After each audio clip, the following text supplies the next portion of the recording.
Today is Wednesday, June 10, 2015, and we are here to interview Sister Martina Begin. We'd like to start off asking you, we'd like to know about your journey of faith. What led you to the religious life? Well, I came from a family that had great respect for religious life. My aunts and uncles, for example, practically every family had either priests or religious of some kind in them. So, this was an ordinary thing for us. And I myself have 3 sisters that are Sisters of Mercy. And so my parents never taught vocation to us, but they showed a great deal of respect for religious life. And that kind of brushed off on us. And then the sisters did the rest of the work. So that was it. So why Sisters of Mercy? Did you look at other orders, or? We didn't know any other orders existed because we had mercies all our life, and that was it. So we really didn't have any other choice. Did you come from a large family? Yes, we had 12 in our family. 12 in your family. Mm-hmm. And 4 of you are religious? Yes, Sisters of Mercy. Sisters of Mercy. What did you study as you were going through your training? My degree from Mercy College is in natural science, and my master's degree from Notre Dame is in biology. Okay. What was your role at Mercy College? When I worked there, Yes. I was assistant to the registrar, and then when Sister Monica retired, I became the registrar. I was there for about six years, 6 or 7, something like that. Okay. Can you tell us about your time while you were there? Well, I loved it very much. As a matter of fact, I always did love the college, even when we were novices there, That's when it started from our first beginning. But I enjoyed the work. I enjoyed the people. And it was a very nice environment to work in. Do you have a favorite memory or of that time? Something that stands out while you were at Mercy College? Well, not exactly, because it's kind of like a whole experience, There's a lot of incidents, like I had some very special friends while I was there, and We want to hear about that. one of them was a black lady that was getting her degree in psychology. She was having a hard time, and she got right to the end of her work, and there was a possibility that she wouldn't make it. I can remember how we worked with her to get her through. So she did make it, yes. Get her degree. And I heard from her for a long time after that, every Christmas she would write. Oh, that's a good memory. Sure. So, As a Sister of Mercy, what impact did your work have on the students, besides that one? Other examples? it's hard to tell what your work had, the impact of your work on students. I know I still hear from a lot of people that I worked with, and That's an impact. as a matter of fact, the whole staff that we had, that I worked with, we communicate even now. Some of them are dead, but there's a lot of them that aren't. We still communicate. Wow. So how has your ministry changed over the years, either in the city of Detroit, the state of Michigan, and with the Sisters of Mercy? Well, I taught for 30 years. Where? In high school mostly, in Saginaw and over here at Our Lady of Mercy. Then when I got older, it was kind of hard to keep up with all the activities. Teaching I loved, but the activities were so extensive that, when you're older, you can't keep up with teenagers. And so I did a little bit of accounting at one of our hospitals for a couple of years. And then this opened up at the college. Sister Monica was the registrar, and she needed an assistant. And so my whole background was education, and I didn't know an awful lot about hospitals, so I was kind of like a sore thumb in the hospital. And so I made application, and I worked with her until she retired, and then I became registrar for a while. Oh, okay. After, well, the college changed really when Sister Agnes Mary retired, because she was the last Sister of Mercy that was president. And then we had a Dominican sister that was in charge after that. And Dominican philosophy of education is not exactly like the Mercy education. At least our emphasis on education was primarily for the purpose of educating the sisters.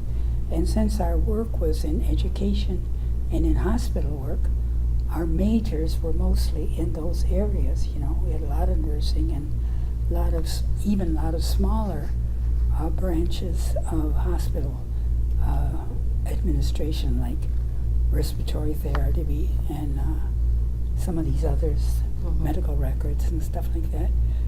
That we didn't have a large enrollment in some of those areas. And so when there was a change in the emphasis of, you know, being a hospital education, teaching college, some of those were dropped. And, you know, I found that a little difficult. And at that particular time, one of our colleges in Pennsylvania was putting in the same computer system that we had introduced at the college. And so I worked with them for about 7 years and helped them set their system up.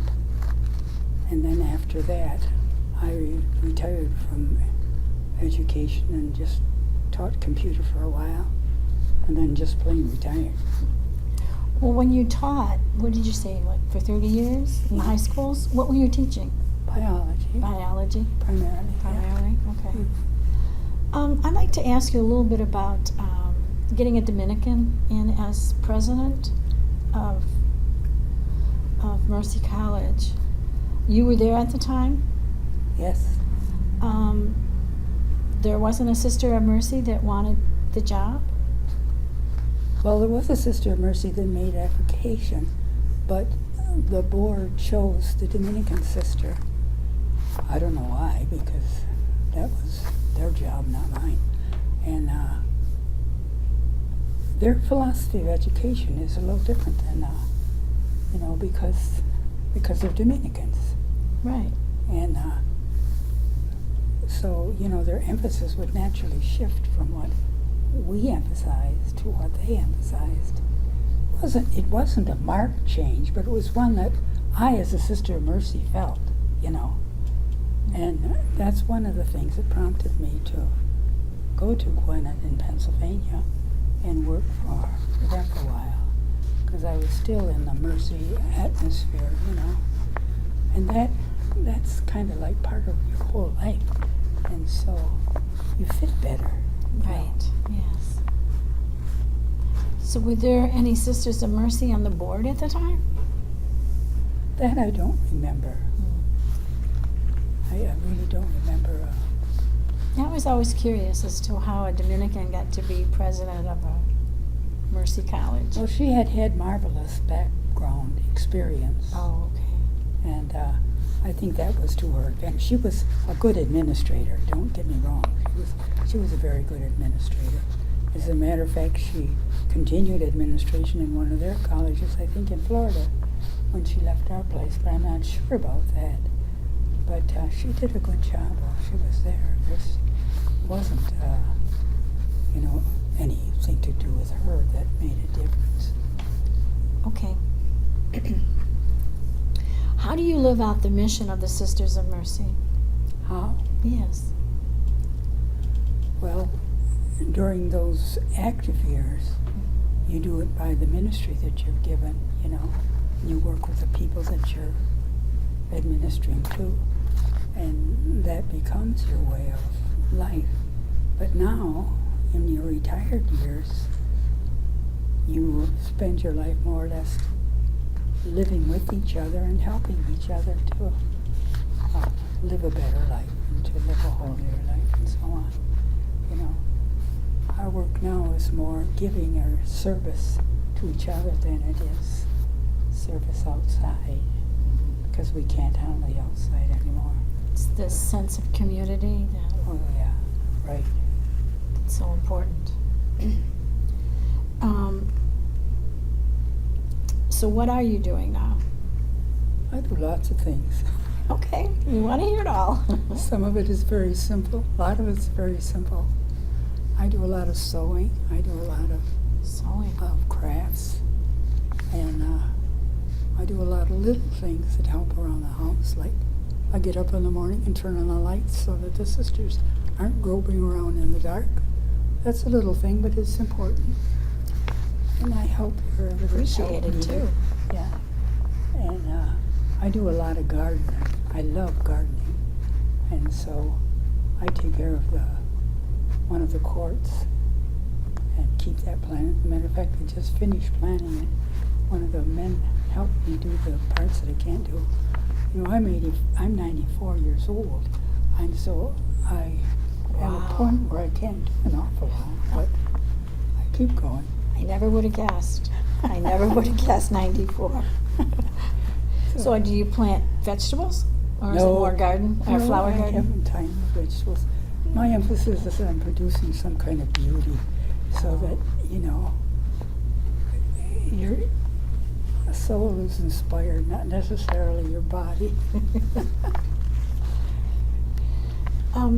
This wasn't part of our initial interview, but given the recent passing of Sister Kenise, we're wondering if you have did you know her? Yes, Okay. very Do you well. have a fond memory, favorite story you'd like to tell us about her? I loved Sister Kenise. The thing that used to get me about Kenise was when we were teaching, she taught English. I taught biology in the same school. My kids would come to class late practically every day when they came from Kenise's class. Used to get my goat. But she was a marvelous person, and she was a really dedicated Sister of Mercy. And I appreciate immensely the effort that she put forward to see that children get a decent education. You know, through her work with that Ray school. No, Crystal Ray? Crystal Ray. And also with Mercy Education Project. Well, she's the one that started that, too. So I greatly respect that woman. She's really... So why were her students always late to your class? Did they want to stay, I'm still trying to figure that one out. I just wondered if she kept them late or if... She never let him go. Her class was more important than mine. That was just... But that's part of life, so what? Well, now I'm going to ask you a different question. Seeing that you were at Mercy College when Sister Agnes Mary Mansour was president, do you have a favorite story about her? I never had too much to do with her, to tell you the truth. I worked in the registrar's office, and she was running the place. So she was up here, I was down here. So, you know. But did she do something that you really appreciated as just for the students, or do you have anything that... Well, like I say, my communication with Sister was not that great because, we operated on different levels. And so I know she did a good job at what she did. But other than that, I really didn't know her all that well. Okay. Well, this is our last question. Is there anything we haven't discussed that you would like to tell us about or to expand upon? No, but I think the very fact that Mercy College in Detroit, Detroit was able to merge the way they did, because when I came back from Pennsylvania, I volunteered for a while at Mercy College, transferring records so that, there would be equality between Mercy records and the U of D's records. And it was a terrible job. It was an awful job. I couldn't do it. As a matter of fact, I couldn't do it because I guess I was stymied by the difference. And, the very fact that they were able to merge those two colleges and have them operate as well as they do, to me was just amazing, because our whole systems were different, Of course, the first place we were a college, they were a university. And so try to put those two together, it wasn't like you were taking the whole college and putting it individually, because it was a matter of taking the departments that were the same and putting them together. Right. And that's where these changes just showed up so radically, And I was working with records, and the records were so different, Our method of grading was different from theirs, and those things had to be put together, I was amazed that it ever worked. For the last 25 years. Yeah. So, did you ever then work at the new institution, the University of Detroit Mercy? No, No. I gave up after, I think I tried for a year, maybe a year and a half, to work through the old Mercy. And after that, I guess I was given out, I was not a teenager any longer. I wasn't ready for that. Does anybody else have any questions? I do have a comment though, that's really, your comment about the merger and having to combine the records and all that, I never Never even gave considered that. I lived through How it and hard- didn't recognize that. That was an interesting comment, yeah. Mhm. Well, Something the that- reason why I noticed it so much was that our computer system at the college, they would keep doing things over at Detroit Mercy, over at University of Detroit. They'd keep doing things with a change of the way they would handle things. Didn't fit in with the system for handling that at Mercy College, because the system wasn't, that adaptable. And so probably nobody would have even noticed that, excepting somebody who had worked with records, and with that system. And so that was it. So, did that mostly affect the students who are currently at Mercy College moving into Well, I University of Detroit Mercy, or did it affect everybody who had already graduated? I think they had to merge all the records pretty had to much. merge them all. Yeah, because if they didn't, it would mean that the university would have to maintain two systems. That isn't very Oh, practical. So how long did that take? Do you remember? I don't remember, but I know whoever achieved it did a marvelous job, because it was a lot of work. Well, can you imagine being a student at the new university? I guess maybe you wouldn't realize though. I think it would be harder on the students who were old students going into the new university. That's true, yeah. You start at one institution and you're partway through, and now you're starting Now- your now junior you're- year at a whole new And a whole new entity. entity. Yeah. Yeah. Yeah, I never thought about that. The charisms are different. Right. But over the 25 years, I think the blending has succeeded.